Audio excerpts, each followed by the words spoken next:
Good evening, everyone. My name is Michaela Talford, and today we'll be talking about the Romans and their selective democracy. Starting off, we have Polybius' outlook. Polybius did believe that the Romans were democratic, but only partially. The three elements of the Roman constitution included the consuls, the Senate, and the assemblies. The consuls commanded the army, enforced laws, and directed government affairs. The Senate controlled finances, administration, and handled crimes that need to be investigated. And the assemblies passed and repealed laws and approved declarations of war and peace. Is Polybius a credible source? Polybius was useful but not 100% credible because he admired Rome, so he wanted to present it in a positive light. So while his descriptions of Rome's structure may be right, his perspective is definitely biased. Was Rome really democratic? Rome was somewhat democratic, but the republic functioned more like an oligarchy with democratic elements. Now we're going to look into Millar's input. Millar believed that Rome was democratic.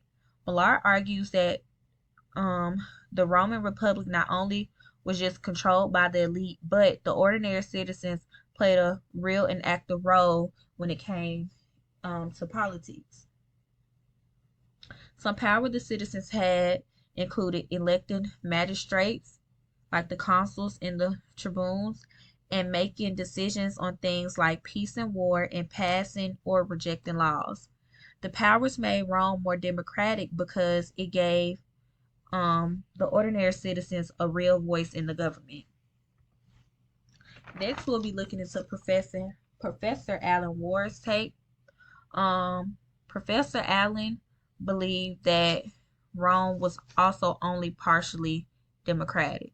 Um, he believed this because there were barriers that kept Rome citizens from voting, and some of these barriers included travel distance, no secret ballot. So, the poor citizens or the ordinary citizens could have been intimidated or pressured by the powerful patrons because the ballots wasn't secret, and a lack of time and money. So even though that they claimed that everybody was, or well, men were able to, come down and vote and things like that, it was barriers to it. So it really wasn't 100% democratic. And the voters in the assemblies didn't have much power because the magistrates in the Senate held all the control. The Senate controlled finances and foreign policy, and the magistrate proposed the laws.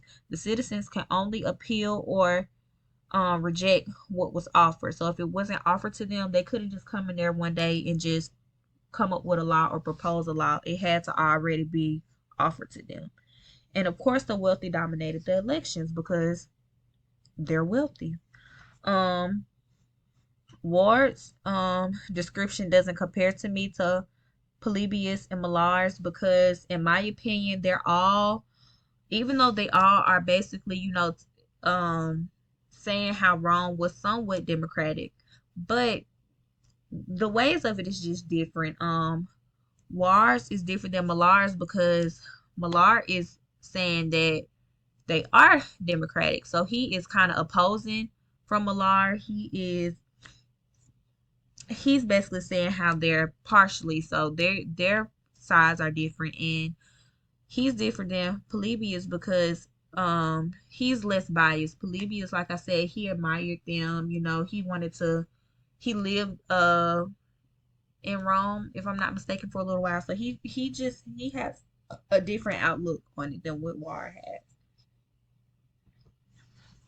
In conclusion, I believe the Roman Republic was only partially democratic. It had democratic features on paper, but in reality, the power stayed in the hands of the elites, not the citizen.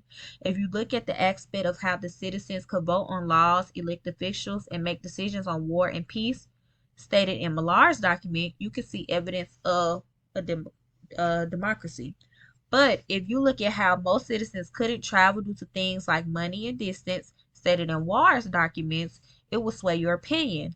Also, looking at how the elites really had all the power shows Rome Republic was only partially Democratic. I thank you guys so much, and y'all have a good afternoon.